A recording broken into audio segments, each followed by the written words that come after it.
Hello, everyone, and welcome again to another Teacher Joseph podcast.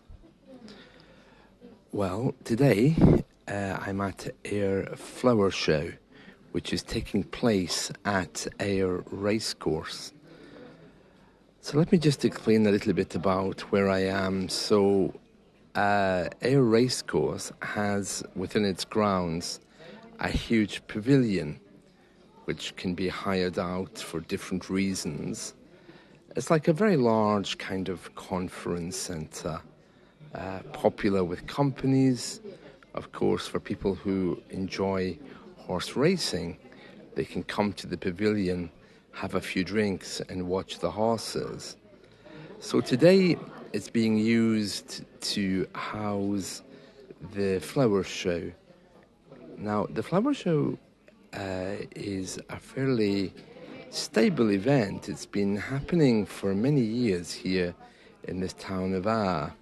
It's something which my grandparents enjoyed during the 1980s, although over the years I think the government stopped funding it, and now a group of people try very hard to bring it together every year, and that really isn't easy, I think, for some of them. As I mentioned before, the town is fairly impoverished, so it's very difficult, I think, to organize an event like this, promote it and publicize it, especially since the clientele would all be a little bit older. Flower shows aren't very popular with younger people, so to try and broadcast this in ways which might be different from social media makes it a lot more challenging. So basically I'm standing next to a sign here. It says, "We need your help." It says, "Since the establishment of the Ayr District Flower Show in 2017, so that's the latest version of it. It pops up in different shapes and forms. So the latest committee to create this thing was in 2017.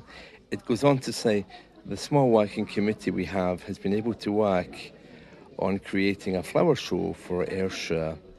To allow for the continuous running of the show, we are in desperate need of people to help on the committee with the various jobs created when organising the event." As I mentioned earlier, it really attracts older people. I mean, so far, I'm looking around here, I'm the youngest, which is frightening. It says, "Due to the age, illness and job commitments, the already small committee we have will struggle to continue, and we are in need of proactive members to help keep the show running. If you feel this is something you could become a part of, please get in contact." So you can see there that already, in many ways, the writing is on the wall for this. The writing is on the wall is a idiom we use to talk about things which are already doomed for failure. Originally, it came from, I think, the Bible.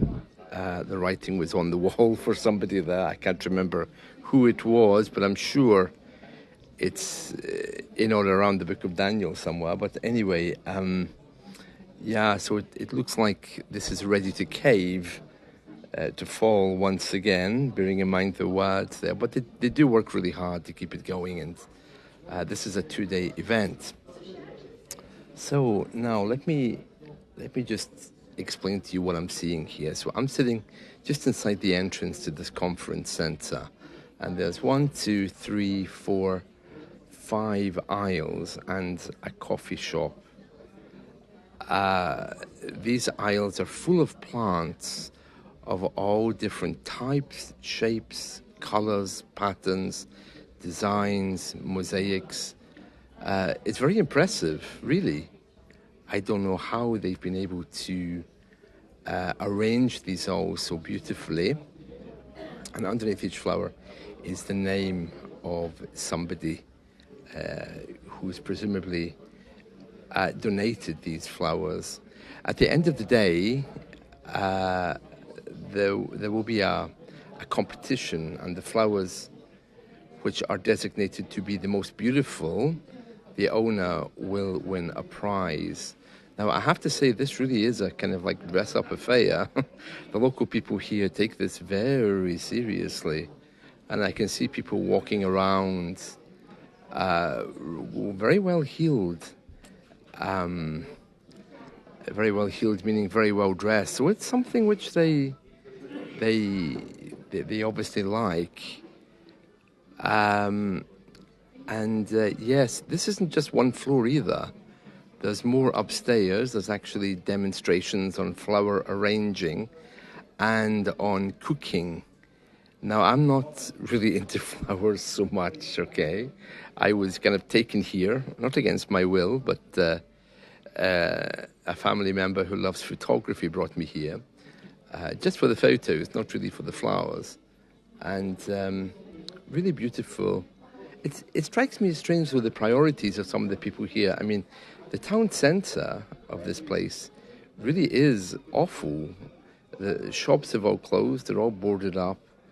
The government isn't investing money here anymore.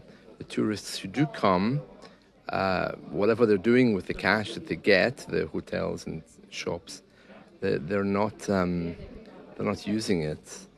So it's strange that an event like this would be centre stage, you know. But still very nice.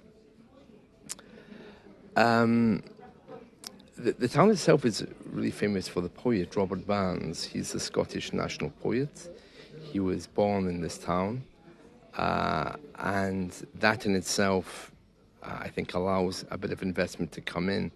The Burns Society across the world, especially in America, is very famous, and they push a lot of money into preserving his cottage where he was born and where he lived. And there's a huge monument here dedicated to him, although I have to say it also is looking just a little bit dilapidated. As I've often said before, near the sea, everywhere just kind of falls a little bit because places near the sea are often destroyed by salt and need a bit more work on preservation. So I'm just going to move a little bit and find a new position to sit, and then we'll continue. So I just turned a corner there, and now I'm looking at a lot of cacti, cactus plants. Some people would consider them to be very beautiful. I'm not one of them.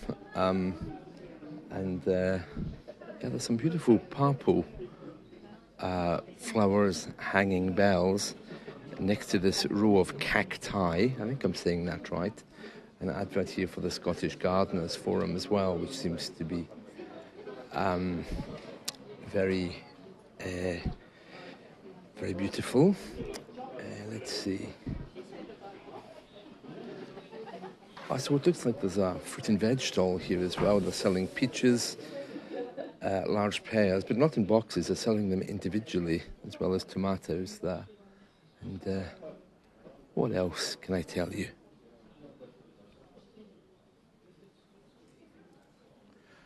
Oh, the Scottish Orchid Society. I mean, who would have known there was such a thing?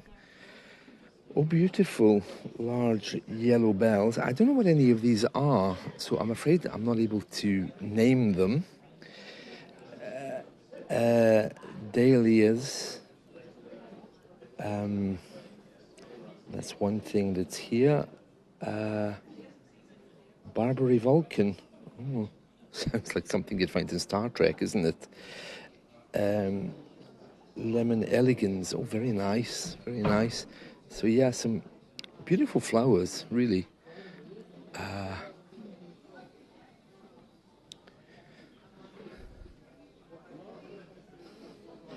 And they all have people's names under them as well. Beautiful flowers here that look a bit like footballs with big heads on them. And chrysanthemums. Very nice, very nice. So, as you can probably hear, the place is getting quite busy. Lots of voices, new people coming in. There's some lovely flowers here with beautiful big heads. Orange, white and red. Oh, there's some geraniums. Even I recognise those. What's these flowers with the big heads? Seedlings. I don't think it has a name, really. But lovely. All shapes and sizes, all in beautiful big decorative vases. It's the kind of thing you would see in a hothouse, in a glass house. I see some prizes have been won already. These ones with the heads, there's already prizes given and names noted. So all looking very, very nice. Well, that's it from me for the moment at the Ayr Flower Show. So I hope you've enjoyed this little podcast, and let's talk again soon. Bye.